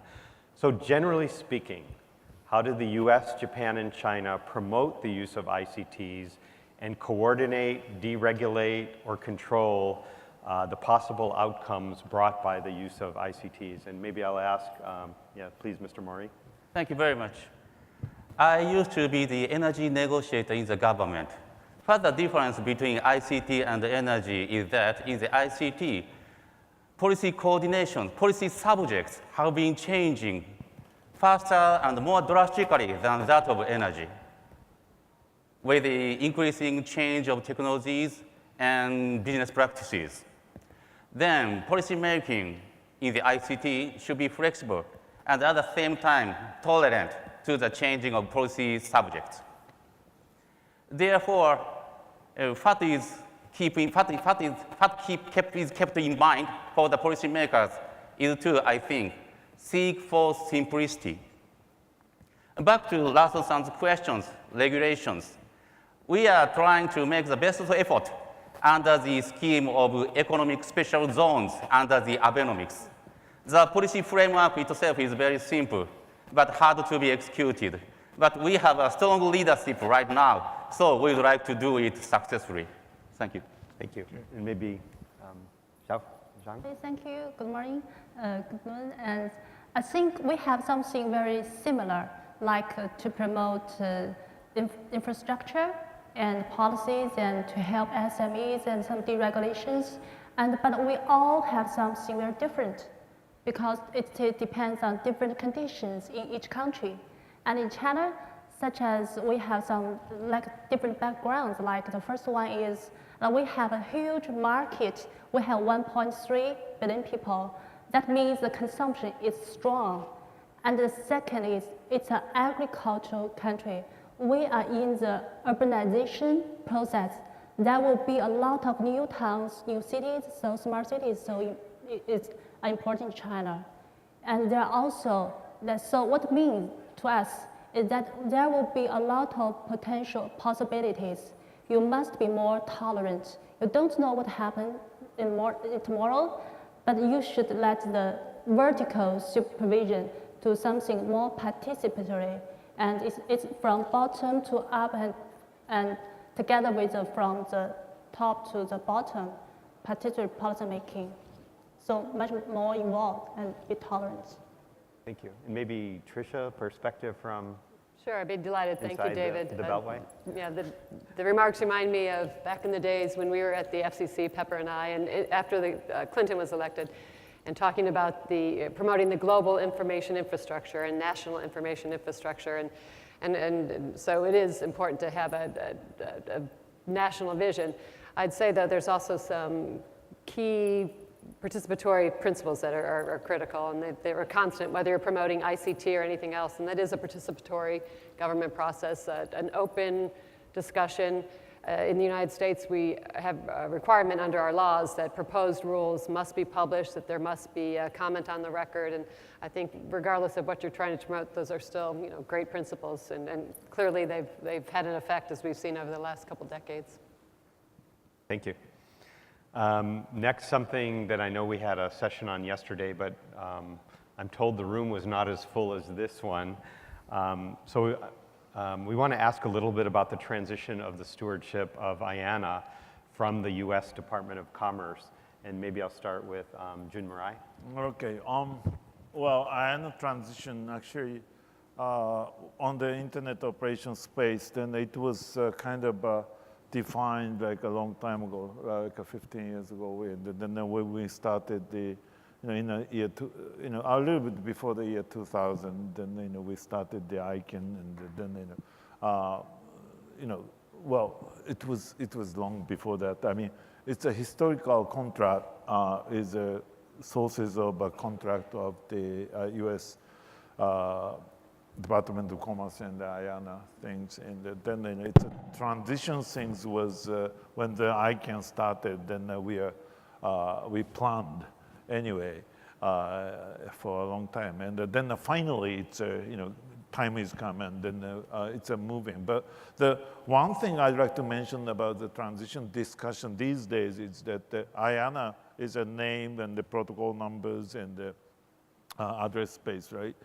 That's the law, and then allocation of it, and with a kind of that has to be stamped and signed by a DOC. So that's a fact, and then only the signature part, but very importantly, the people cares about the names, like domain names, and a lot of policy discussion and the business discussion as well for the domain name, but which is different from the protocol, definition, number definition, and the parameter definition, and the address space, allocation things, which is the two things, address and the numbers. I mean, other protocols are very much engineer-oriented, and then it's kind of easy for from a political discussion things. But the names, since it's involved with intellectual property issue, and this is my name and the global space, so a lot of discussion is going to be necessary.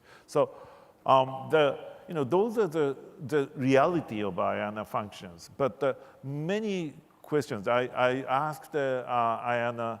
Director, CTO of ICANN yesterday on the panel that, how much percentage, how much ratio of questions is unrelated to, questions about IANA is unrelated to IANA functions. And he said 99%. So it's a kind of all the policy questions of internet in general. The filtering and the fragmentation and the other things, is going to be interpreted as an IANA transition discussion. So which is wrong. Which is not the reality. So we have to be very careful. But the operation of the global internet is a really important thing to be sustainable, continuable, and growing. So it's really important. Every stakeholder is going to work on kind of keeping this function properly working. And I know that this is something Cisco cares about. Robert, you want to add anything on this? Yeah, in fact, picking up on what Professor Murad just said, that what's really important about this process is it absolutely embodies the notion of a multi-stakeholder process. Right? This is not a government-driven process. It's all the stakeholders have an opportunity, and they are participating in the different communities. So it's the technical community, it's the business community, it's civil society, it's the academic community, and also there's a role for government as part of that process, right? Government clearly is one of the stakeholders, but the multi-stakeholder process, has proven itself over 30 years as a very bottoms-up process, very successful. The internet works, right? And in fact, ICANN works. The IANA, working with the Internet Engineering Task Force, the Internet Architecture Board, the IAB, as part of this total ecosystem, it's working. And I also agree that a lot of the public debate, most of the public debate, I guess 99% of the focus are on things about names, right? And some of the names issues have nothing to do with really running the internet, right?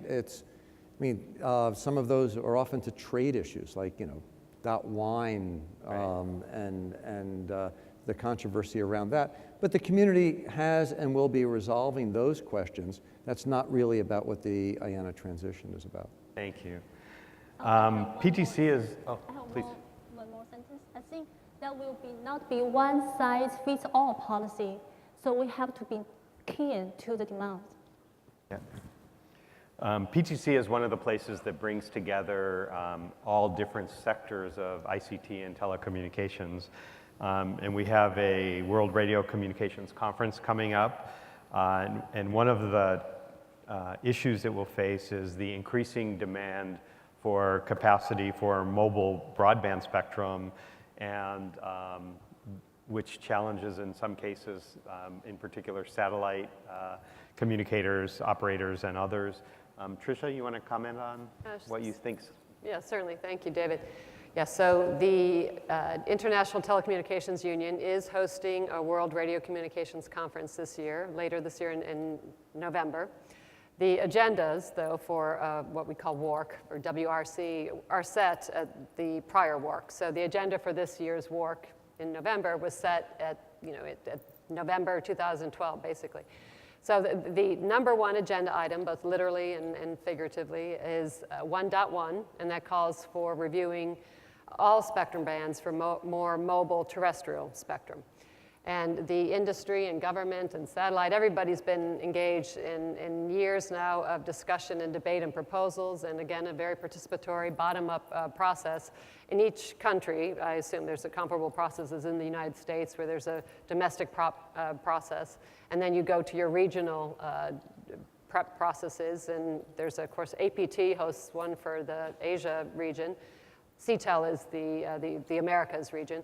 But you negotiate spectrum bands. So certainly there are proposals from the terrestrial mobile industry for spectrum that satellite probably feels very protective of, and I'm speaking about the C-band. And that's 3,400 to 4,200 megahertz, and we can hear, I think a number of panels have addressed that.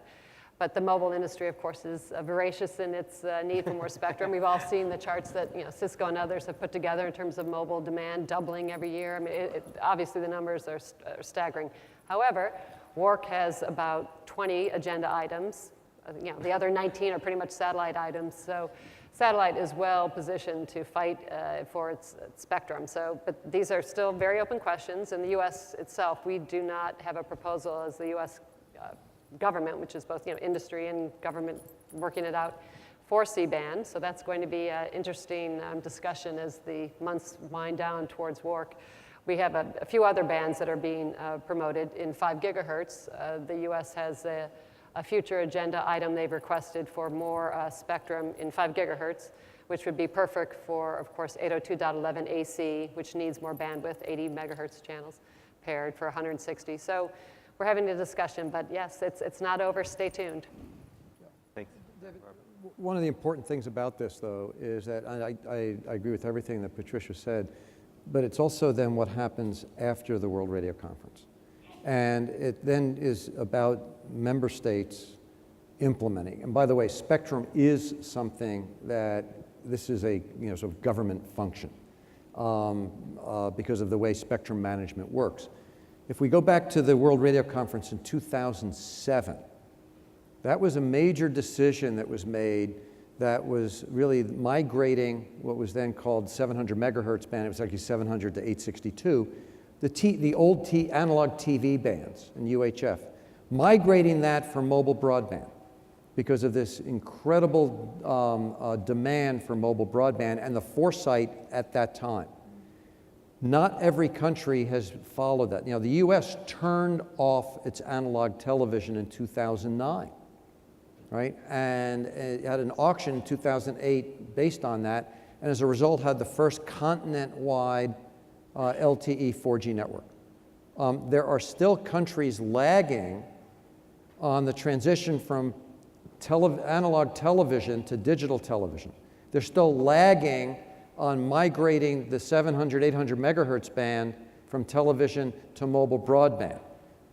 It's now 8 years later.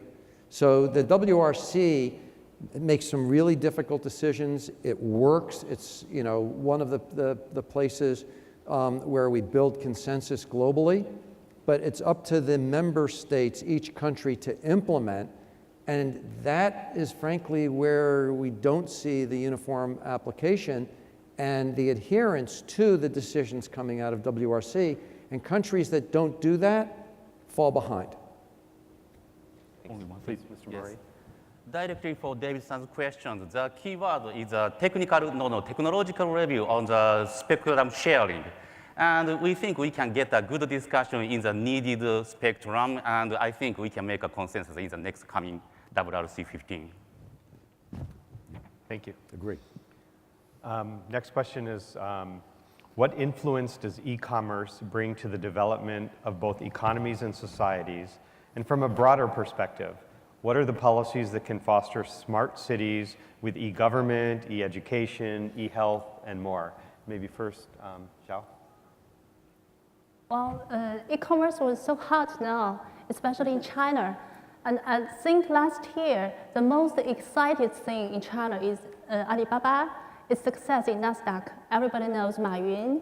And what struck me is it's not promoted by the government. It is by its e-commerce. And what brings us, I think it's the first is we see the potential of the new economy. I have not noticed this several years ago in China. I was in Washington, D.C. in 2007, and there was seldom e-commerce in China. Only after several years, it got so much success because China is a huge market. So we see the potential of the new economy, and it's green, it's energy saving, it improves efficiency. So what it brings to society, I think a lot of it has very contributed to the employment. Around 10 million people are on the platform, and they sell things. And I think so a lot of them are very poor people, are rural people, and are disabled people. So it helps us. It's very, very helpful to society. Thank you. Jun? Okay, yeah, one of the interesting change on the ICT policy in Japan and probably in the other part of the world as well is, we've been, in Japan, we started the kind of Prime Minister's ICT policy discussion from year 2000. And then, when that time, then related the ministries, right? And the ministers and the Prime Minister working together. So the Minister of, the economies and, the telecommunications related things. And then they're working together for creating the infrastructure of the internet and other things across the nation, and also concerning the responsibility for the global internet development. We changed the policy at all in 2013. Okay, so I kind of involved on the drafting it, but now it's not kind of certain related ministries, but all of them. So it's a cabinet-based decision. And then meaning that every single segment of the industries and the functions of the government should be involved on ICT development and the deployment in the country, right? Which is, in the education, agriculture, medical, and those are the different ministries and kind of creating the silos in the functions of the government. But now the ICT should connect. And then any decision making is committed by all the ministries, meaning that every single industries. So this is a very important thing. I said that before internet and after internet. Now we are living on the after internet era, and so that anything, any industry, any business can be benefited from the internet and the digital communication infrastructure. Therefore, it's important that all the education and knowledge sharing and understanding of the future by all of the segments to understand correctly about what is the value of the digital communication, what is the value of the global internet for any kind of activities and the industries and the businesses. I'm going to keep moving and. I see Robert's hand moving, but I'll punt this one to him.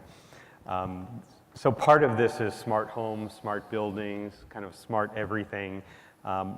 What kind of policies can and should facilitate, and I'll use the term, the Internet of Things, even though I know it's not your favorite term, Robert? Well, no, I love Internet of Things, but we also use Internet of Everything. Right.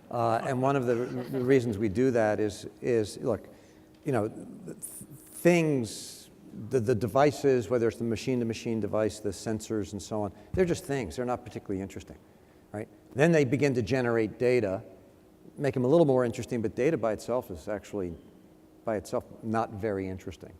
And Michael Lynch earlier this morning talked about that, and I agreed with sort of everything that he said about that importance. It actually becomes much more interesting, though, when the data become actionable.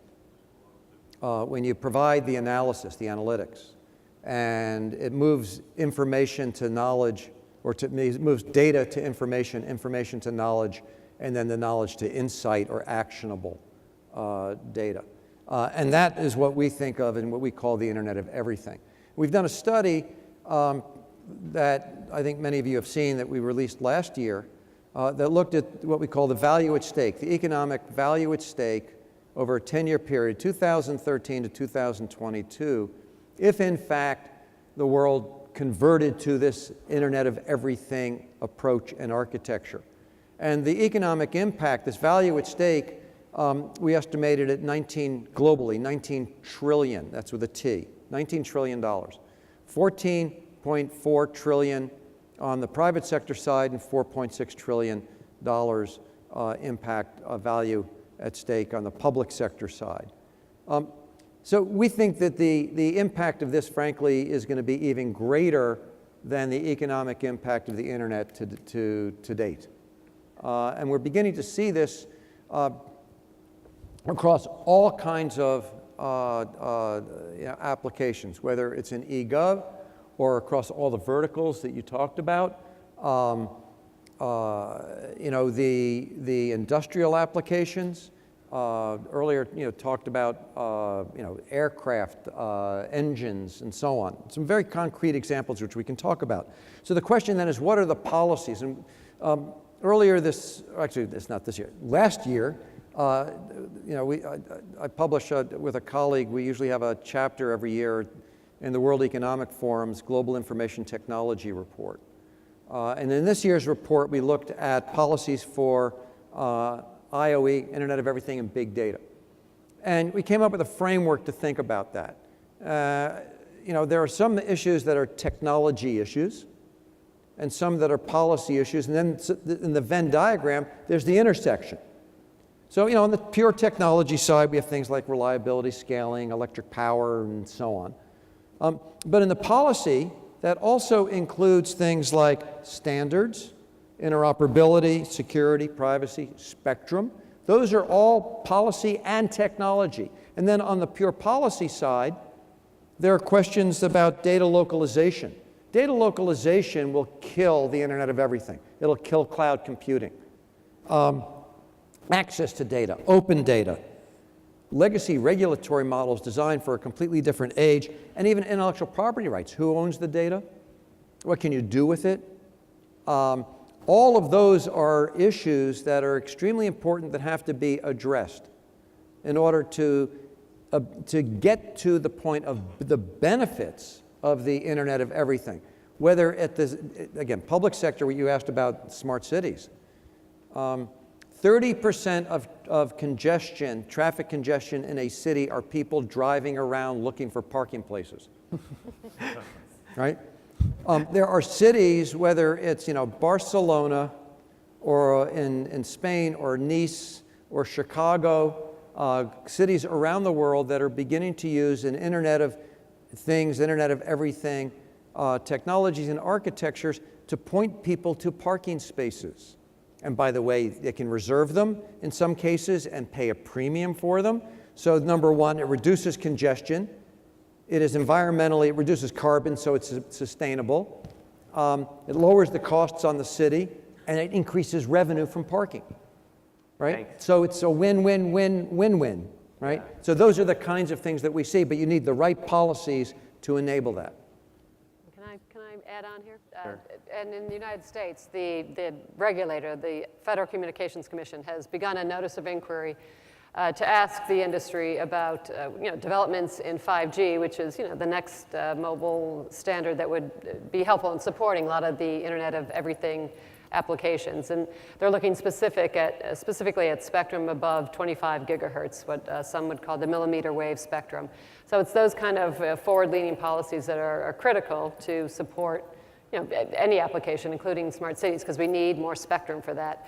And of course, the industry doesn't mean to imply that all the Internet of Everything, Internet of Things activities, the apps, would all be in upper band spectrum.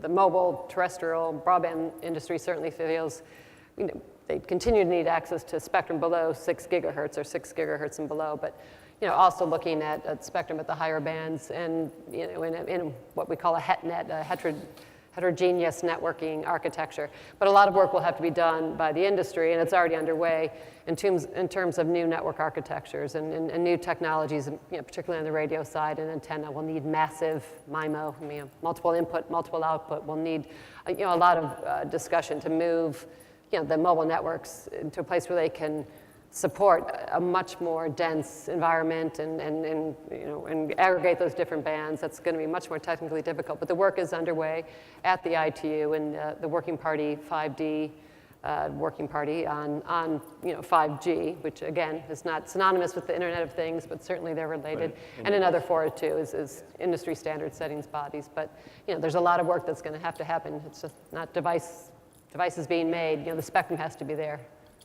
So a little blue skying. What other trends, technological or societal, do you think will shape the future? And of course, given our theme for this session, what kinds of policies will be required to address, for example, expectations around ubiquitous high-speed broadband? We've got to get that ultra-high definition TV to everyone, as well as to things, artificial intelligence. I know Jun has worked on self-driving automobiles. Where are the challenges? Maybe Xiao? I think I lost one question. I like smart city. I think you don't know tomorrow. So for traditional industry and area of us, we are scared. We don't know. Maybe someday people can use big data to make policy, and I lost my job. So don't know the future. Like cloud computing, big data, we think they are very important now. But several years ago, we have not imagined this happen. So you don't know about the future. Just be open. But there are some things that we can do now, like to promote the infrastructure, enhance the ability, and we can deploy ICT as a general purpose technology and so on. Yeah. The interesting things. I mean, a lot of research discussion things under even under the government, and they started to talk about artificial intelligence again. I thought, in the past 5 years, AI means agriculture informatics. But now it's artificial intelligence again, right? And so the reason why we can revisit the AI things and is cloud computing, and we have enough computing power, computing power, and then a lot of data to manipulate, and then what's going to be the use of those facilities, unlimited power of the computation, and unlimited amount of the data, and what we can do. So it's an artificial intelligence possibilities, kind of a revisiting from the kind of a computer creation to 10 years ago, 20 years ago to the real application of the AI type of a thing, which includes the automatic driving and the other things. But my very, very interesting area is health, because it's globally requested. And in Japan especially, we have a very serious elderly societies, and then a lot of elderly people in the society, and what's going to be a productivities and the economy and insurance and other things, and also we're connecting with medical science, right? Which is also a very huge amount of the data and the computation things and the images. Okay, so now it's been kind of separated, right? Medical science application is a very, very kind of standalone area, and but connecting with the people's health on the society, then it's going to be the new opportunity. And then the good part about talking about the health and the medicine, it's kind of globally accepted. So we have to work together. So I think that's kind of a miracle challenging can be applying to the human being life, health, medical challenges for the future. Thanks. Robert. So I want to pick up what I think is a really important point, and that is the things we don't know, as you said. And we have to be flexible. And in fact, as a former regulator, one of the things I learned is that we had to be really humble, because forecasts are really hard, and you don't want to regulate in terms of theoretical problems. In fact, one of the things that the internet community, a phrase the internet community uses to talk about the incredible innovation that's come from the internet, right, is this phrase called permissionless innovation. The ability to innovate without first having to go ask, may I innovate, right? What we need to do is have the ability to innovate because, frankly, we don't know what's going to happen next. And on the medical side, let me give you one very concrete, I agree with June. I usually do. But very concrete example, right? And this is real. This is not science fiction. And this is an example of Internet of Everything. There's a company called Proteus, right? And they were trying to solve a very simple problem, but also complex. Older people, one of the biggest medical health problems for older people, they forget to take their medication. Right? And when they forget to take their medication, they can end up in an ambulance. They may have to go to hospital. It could be life-threatening. So they came up with this idea: what if we put a very, very small chip inside a pill, right? Which they did. It's called the Proteus pill. It's been approved by the Food and Drug Administration, which are very careful, stringent health regulators in the US for any healthcare product. And what this does is when you swallow the pill, right, and you digest it, it interacts with the digestive juices, and it gives off enough little energy, and it wakes the chip, it wakes it up. The chip, by the way, is the size of a grain of sand, right? And when it wakes up, it chirps, and it just says, very simple, it says one thing: hello, I'm here, right? And you wear a patch that's taped to your stomach, and it connects from inside your stomach to the patch. Then the patch has a little battery, and that connects to your smartphone or your Wi-Fi base station, and it connects back to whomever your health provider is. It could be a relative, it's somebody, a family member, it could be a doctor, it could be a nurse, and all they're waiting for is for the pill to say, I'm here. And if the pill doesn't call home, you can go to you can say, Grandma, did you take your pill? Please take your pill, right? And this is real, and it's saving lives, and it's saving a huge amount of money and trauma, right? And it's a great example of not just a thing, but we'd like to talk about people, process, data, and things. This is where it affects people's lives because it's changed the process, right? And it's information that's usable from a thing. Very simple, right? And there had to be this process in order to have somebody create it, have a great idea, but then have the ability to approve it and say, yeah, let's try this. And it's improved people's lives. Yeah. I just want to respond to Jim Ring. And you said, I think internet ICT development is very technology-driven. It's a supply. But for health in the future, it's the demand. So technology should very, in the future, responsible for people's basic need and individual need. That's the future. Can I follow up on something? Sorry. He's telling me no, I can't. Quick. But real quick. Okay. Well, so the pill thing, that made me think my parents would not want any of the kids notified. They're very independent, very cranky, but obviously if you take it, hopefully you've opted in. Well, but the focus on Internet of Everything in Washington, D.C. these days has been privacy and, and the concern about misuse of that. So that will be one thing we will need to do to assure folks that their privacy interests will be protected. Okay, David, I'll be quiet thanks. now. Okay, let me move on. Last question. So we just talked about health, which is obviously one of the great global challenges we face. Another one, if I don't offend anyone's politics, is climate change, regardless of your belief about the source, whether you believe 97% of the credible scientists in the world, but leaving that aside, clearly climate change is a challenge we face this century.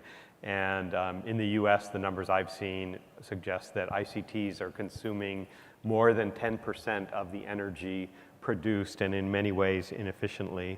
So to what extent have national, state governments and others embraced cloud computing in manners to reduce energy consumption or other energy efficient technologies?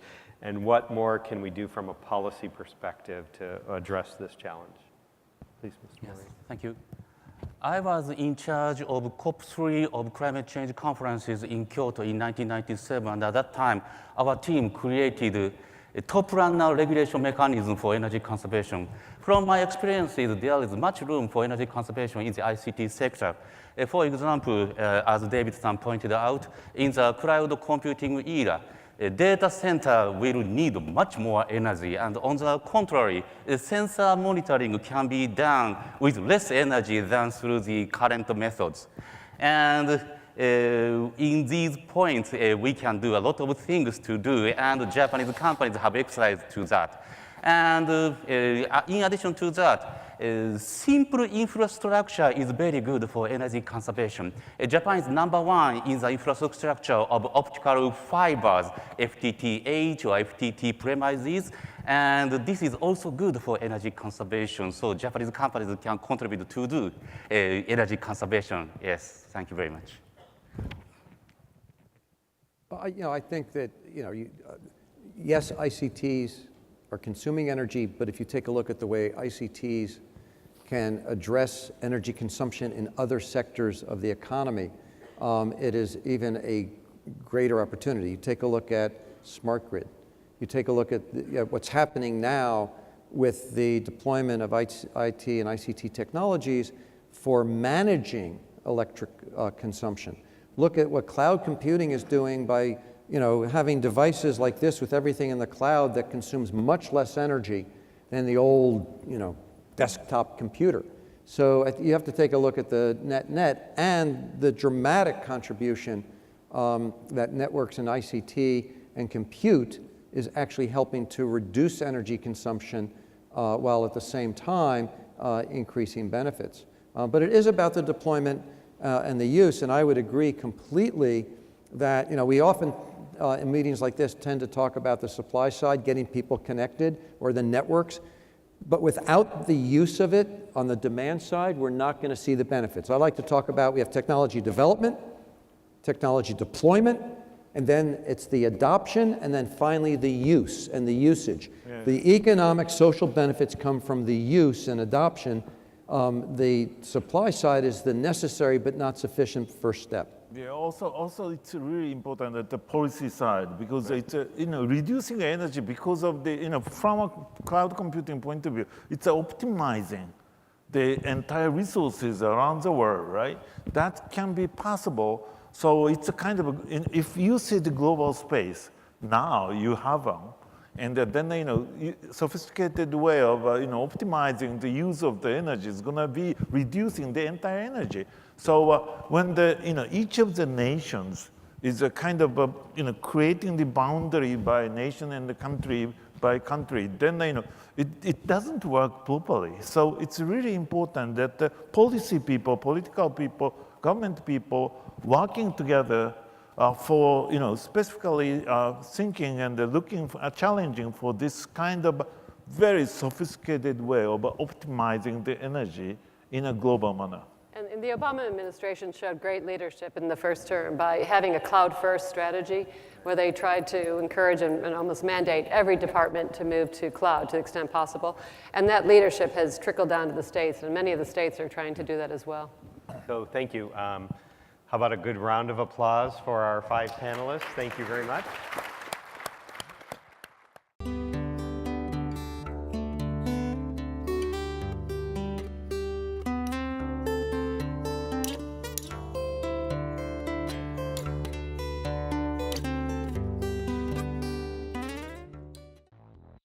Looking to pick up your registration badge and materials or register for PTC'15?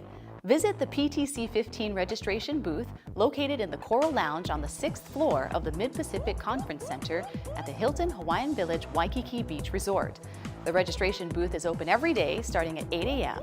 Please remember to bring a valid form of photo identification with you to claim your registration badge and materials. PTC'15 is made possible in part by the generosity of the PTC'15 sponsors. Mahalo to each of the PTC Gold sponsors. Thank you all for your support.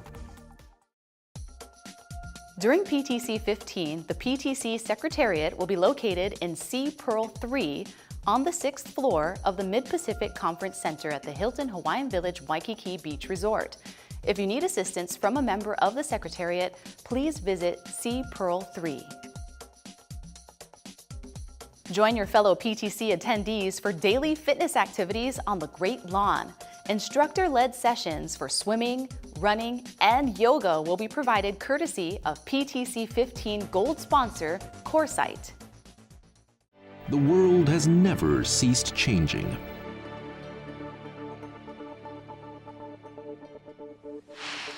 People will never stop dreaming.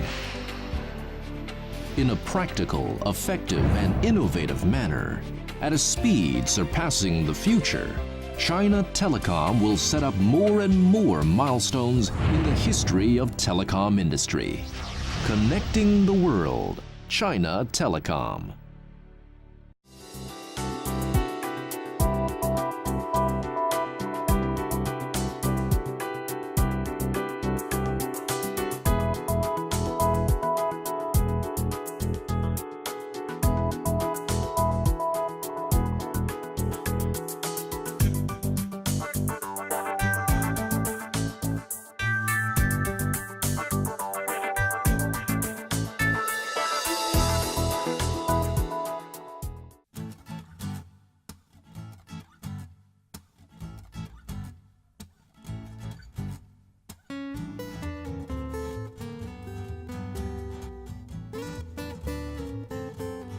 Your PTC 15 registration includes wireless internet access at the following locations throughout the Hilton Hawaiian Village Waikiki Beach Resort: Mid-Pacific Conference Center, Kalia Conference Center, Tapa Conference Center, the Super Pool, Tapa Pool and Bar, Starbucks.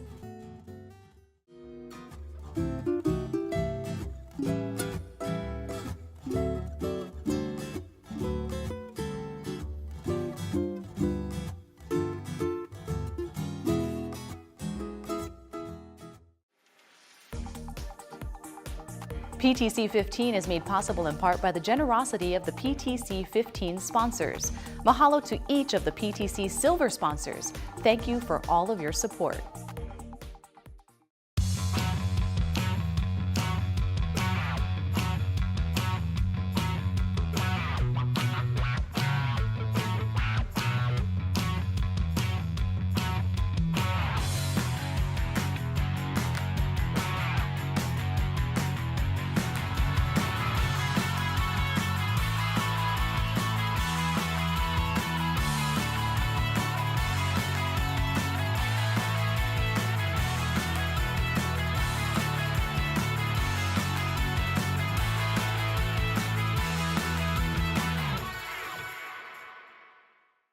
I would like to acknowledge all of the people who have helped make PTC 15 possible, the staff and volunteers for their efforts to deliver the valuable conference experience you have come to expect from PTC. Thank you to all of our wonderful PTC members whose participation in and engagement with PTC have made our organization what it is today. Mahalo. We hope you've enjoyed PTC 15's keynotes, executive insight roundtables, topical sessions, as well as the social events to build or renew relationships during this year's conference. Join us on Wednesday for the last of the keynotes. PTC also invites all full, network, and Wednesday-only registrants to attend the closing lunch and award ceremony. PTC 15 is made possible in part by the generosity of the PTC 15 sponsors. Mahalo to each of the PTC Bronze sponsors. Thank you for your support.